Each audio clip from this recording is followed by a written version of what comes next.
जय श्री कृष्ण दोस्त. आज आपण भगवद्गीतेच्या दुसऱ्या अध्यायाच्या 14 आणि 15 श्लोक त्यांचा मूळ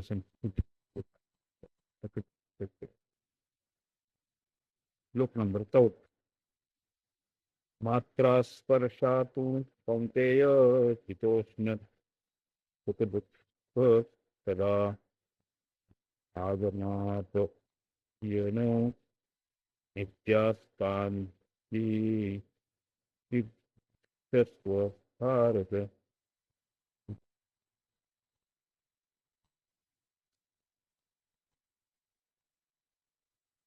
ज्यांनी माप तोडून ते जाते अर्थात ज्या द्वारा ज्ञान होते, इंद्रिय अज्ञान फक्त अंतःकरणाचे नाव मात्र आहे. मात्राशी अर्थात इंद्रिय आणि अंतःकरण यांच्याशी त्याचा संयोग होतो, त्याचे नाव स्पर्श आहे. म्हणून इंद्रिय आणि अंतःकरण ज्याचे ज्ञान होते असे सृष्टीचे सर्व पदार्थ मात्रा स्पर्श आहे. ते मात्रा स्पर्श पदाने केवळ पदार्थच प्राप्त आहे. पदार्थाचा संबंध का घेतला त्यावर जर रसायने त्याचे मात्र स्पर्श पदाने केवळ पदार्थाशीच संबंध घेतला तर त्या संबंधाला घेऊन शकते. कारण संबंधी विकृती केवळ अंतःकरणात न होता स्वयंमध्ये होते. स्वयं नित्य म्हणून त्याची स्वीकृती होते तीही नित्यसारखीच होते. स्वयं जोपर्यंत ती स्वीकृतीला बोलित नाही तोपर्यंत स्वीकृती प्रकृती कायम राहावी. अर्थात पदार्थाचा वियोग झाल्यावर ही पदार्थ नसतानाही त्याचा काय होतं. जसे एखादी स्त्री विधवा झाली अर्थात त्या पतीची काहीच वियोग झाला नाही तर 50 वर्षांतरी जर कोणी त्यांना म्हणत असेल की हे कोणी त्याची पत्नी आहे तर ती ते पान ते भाव घेतात.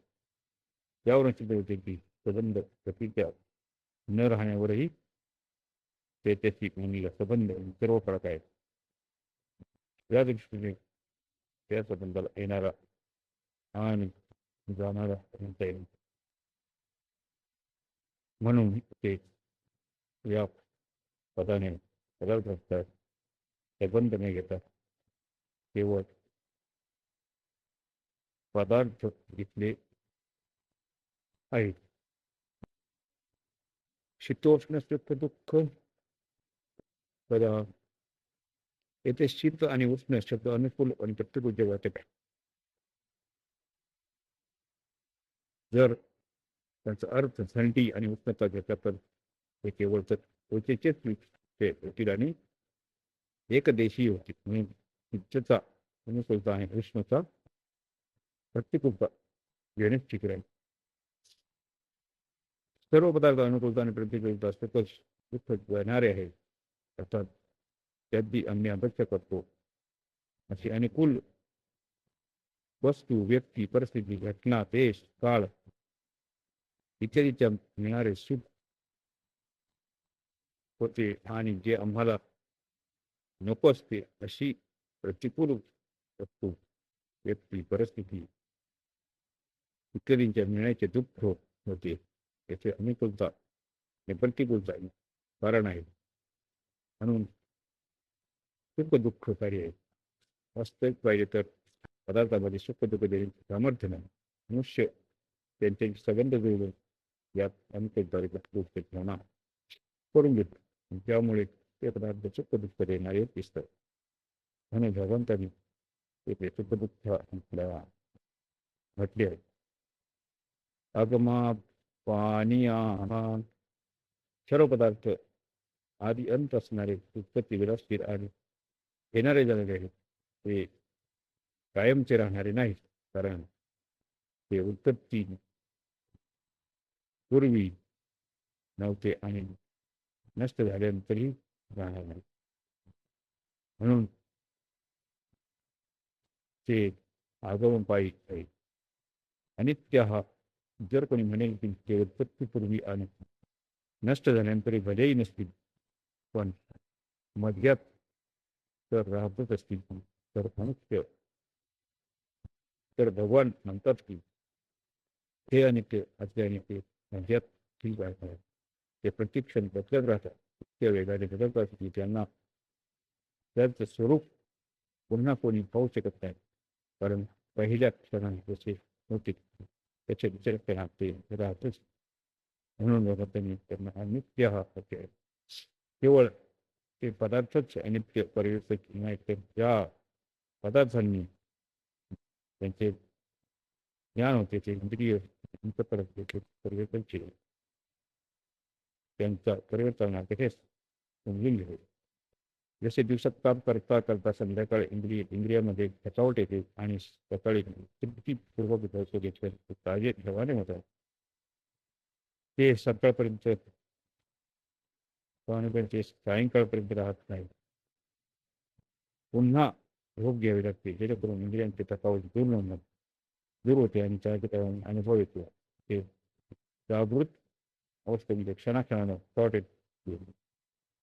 तसे झोप क्षणाक्षणाला ताजतवाना जायचं असतो. या चिंतेचा इंद्रिये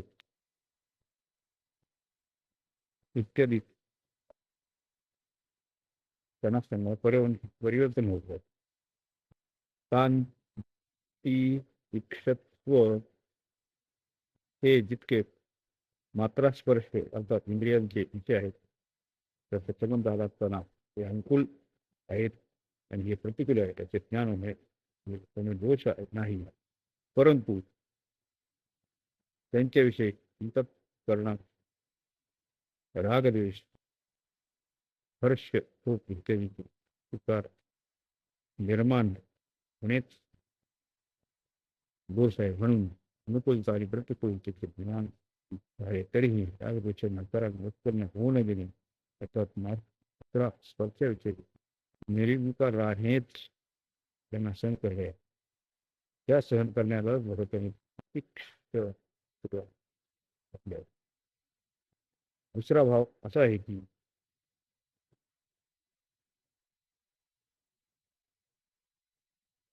शरीर इंद्रिय अंतःकरण प्रणाली त्यांच्या क्रियाने अस्वस्थता आरंभ आणि अंत होतो. त्याचे त्यांनी स्वभाव आणि स्वभाव होते. त्या क्रिया अवस्था तुझ्यात नाहीत, परंतु त्याला पुनराम आहे, त्यापासून वेगळा आहेस म्हणून त्या क्रियेत आणि वाक्य निरकर आहे तितका आहे. श्लोक 15.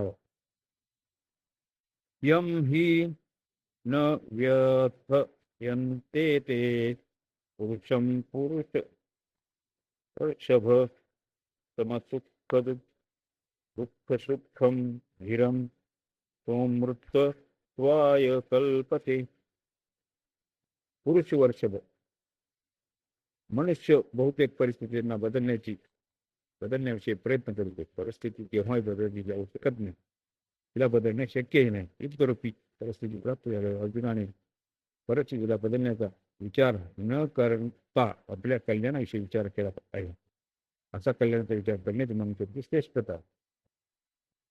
समज दुःख सुख हिरम धैर्यवान मनुष्य सुखदुःखात सम राहतो. अंतःकरणाच्या दृष्टीनेच सुख आणि दुःख दोन्ही वेगवेगळे दिसतात. सुखदुःखाच्या पुण्यात पुरुष हेतू आहे आणि तो हेतू प्रकृती स्थिर झाल्याने होतो.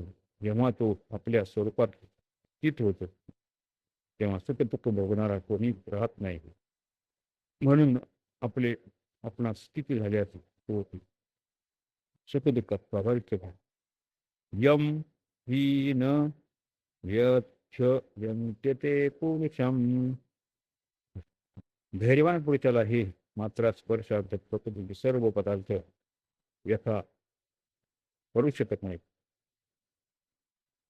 प्राकृत पदार्थांच्या संयोगाने हे सुख मिळते ती देखील व्यथा आहे आणि ज्या पदार्थाच्या योगाने दुःख होते ती देखील व्यथा आहे.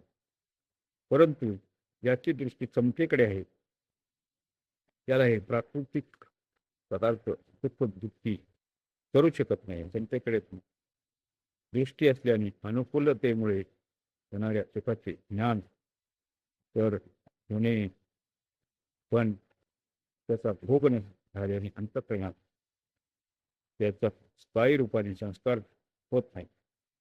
तसेच प्रतिकूलता प्राप्त झाली असतात त्या दुःखाचे ज्ञान तर होते, पण त्याचा भोग न झाल्यामुळे अंतःकरणात त्याच्या स्थायी रूपाने संस्कार होत नाही. अशा प्रकारे सुखदुःखाचे संस्कार न झाले तो व्यथित होत नाही. तर यास तात्पर्य हे आहे की अंतःकरणात सुखदुःखाचे ज्ञान झाल्याने ते स्वयं व्यक्तिदृष्टी होत नाही. सोमृत वायकल्पते चा धैर्यवान मनुष्य अमरतेला योग्य होतो, अर्थात त्याच्यात अमरता प्राप्त होऊन सामर्थ्य येते. सामर्थ्य योग्यता आल्यास तो अमरच म्हणजे त्यात मुक्तीत लागण्याचे कारण नाही. कारण त्याचे अमरत्व स्वतः सिद्ध होते. केवळ पदार्थाच्या संयोग वियोगाने आपला विकार मान ठेवतात तीच ते सिद्ध होते. अशा प्रकारे 15वा श्लोक संपलेला आहे. हे भगवतीच्या दिव्य ज्ञानाची गंगा वाहत असताना आपण त्या पूर्ण फायदा घेण्यासाठी चॅनल आहे सबस्क्राईब करा. जय श्री